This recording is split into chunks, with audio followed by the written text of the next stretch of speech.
2010, the deep state had the Rockefeller Foundation script a plan to introduce martial law and a permanent method for total control of the citizenry. In this plan that they disguised as an academic scenario, as they called it, the method they would use to gain complete prison-like control of the entire population was to infect them with a devastating biological pandemic, and then, under the guise of protecting us from this threat, they would be free to implement their final solution, a prison state. The prison state that they need to keep their grip on power. Following is proof that the deep state is behind these viral pandemics. For the deep state to make an international pandemic isn't even a high-tech operation, it's a no-tech operation. It's easy. A simple vial of Ebola, SARS, MERS, Spanish flu, or coronavirus, or whatever they come up with in their secret bioweapons lab, is all they need to bring the world into their total control. The only thing you have to remember is if they can do it, they will do it, which means they already have done it.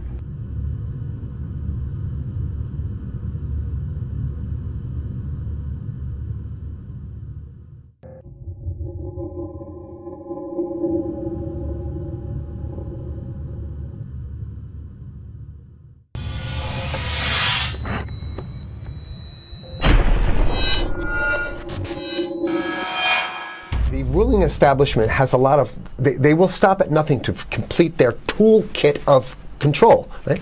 So one of the things that has been missing from the toolkit of total control has been quarantines and curfews, right? Mm-hmm. So now, welcome to the new world in America, where to get on a bus, to go through a subway station, if you think that the procedures at the TSA are onerous, right?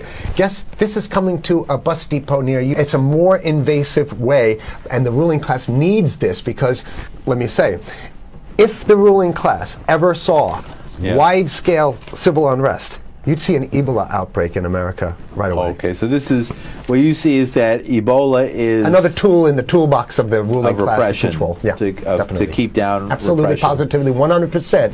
This is a tool. Right. Ebola doesn't just magically start spreading. Mm-hmm. And then we have this doctors that come back here. The white people, of course, live. Mm-hmm. You know, the two whites who got it survived. All the black people that get it die. The white. It's very possible that these one of these NGOs over there is going around with a veil of Ebola or spreading it from a small plane onto villages. The point is to get hundreds of thousands of people infected with it and create the next phase of control. Now, one of the things I'd like to show to back up my my claims here. Here's a document from the Rockefeller Foundation. Rockefeller Foundation, right there. You can zoom in on that, where my finger is. It's called Scenarios for the Future International Development, the Rockefeller Foundation. All right? Okay, let's take a look at what they're saying here. This is something like a 50, 60-page document. I'd like you to go to page 18, if you can look at this up on the internet, but I'll read it off here. It's called lockstep, lockstep. And this is a phrase that I used right after 2001 when I saw the entire system of the United States, including the population, were in lockstep. So the Congress went along, and yes, it was Osama bin Laden, and the people waved their flag and said, I hate, hate, hate, hate, and everything was in lockstep. Well, in 2010, they published this, Rockefeller Foundation, and here's what they're saying.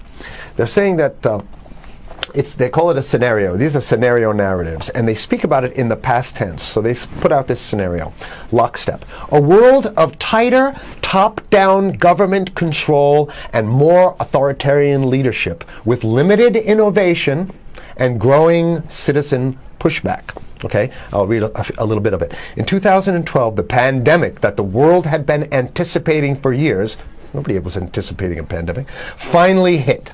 Unlike 2009's H1N1, This new influenza strain originating from wild geese, they use some scenario, but this is Ebola they're talking about. Ahead. Even the most pandemic-prepared nations were quickly overwhelmed when the virus streaked around the world, infecting nearly 20% of the global population and killing 8 million in just 7 months, the majority of them healthy young adults.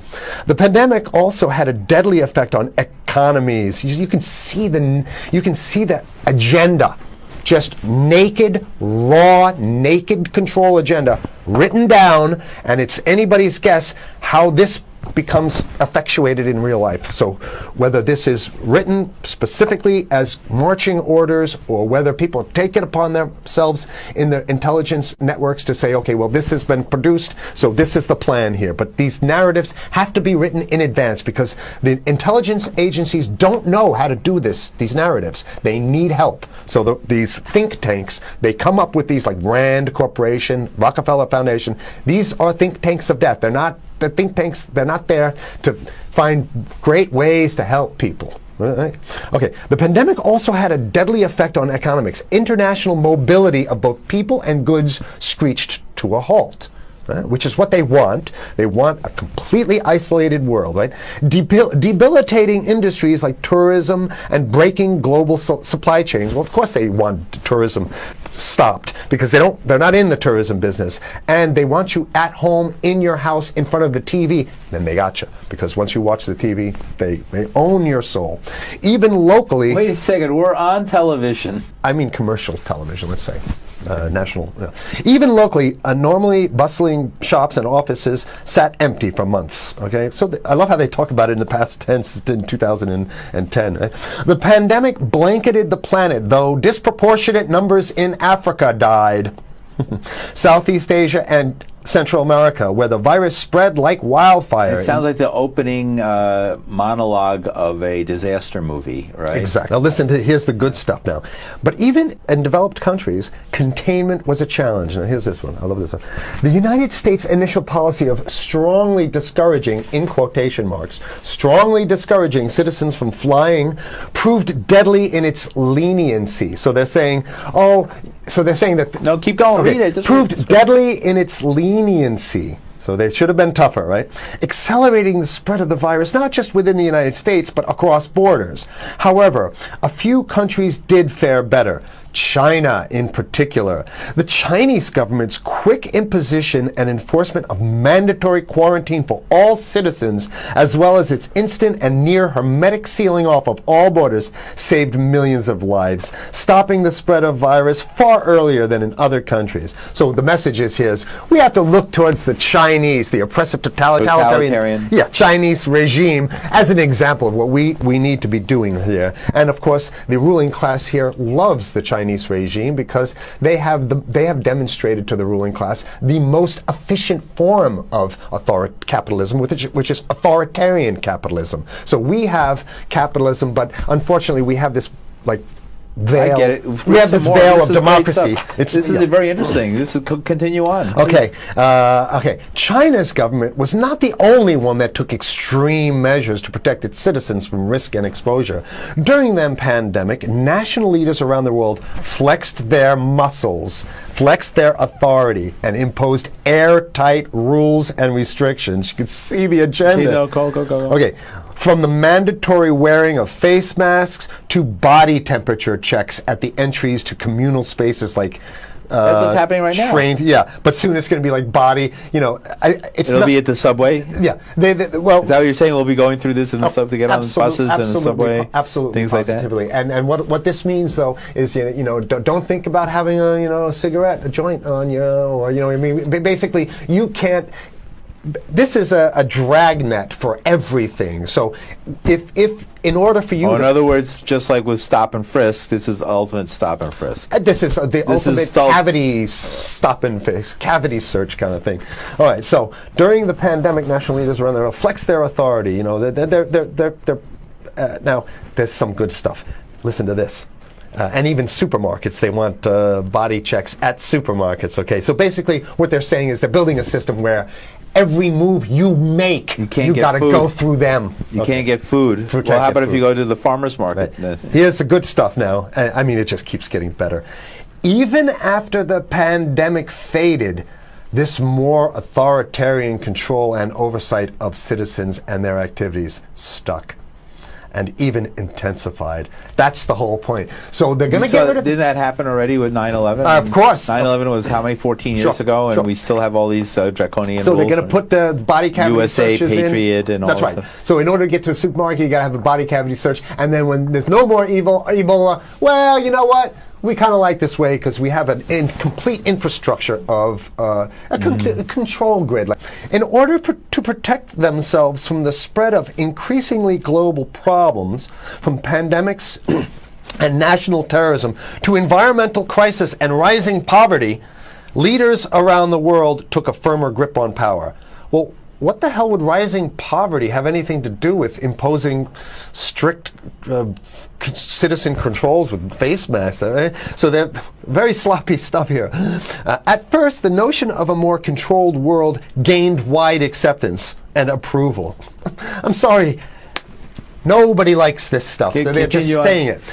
No, I have to provide analysis. Only because we only have 5 minutes left, so that's Oh my God, okay. Citizens willingly gave up some of their sovereignty and their privacy to more paternalistic states in exchange for greater safety and stability. I mean, that's just a complete naked contradiction to the famous saying that if you think you're going to give up a little bit of security, I mean, if you're going to give up your freedom for security, you're going to get neither. That's the long-standing thing. And here what they're doing is they're not even ashamed or embarrassed to absolutely say the exact opposite. They're saying, yes, we all want to give up our privacy and sovereignty for more stability and security and stability. So you don't get that.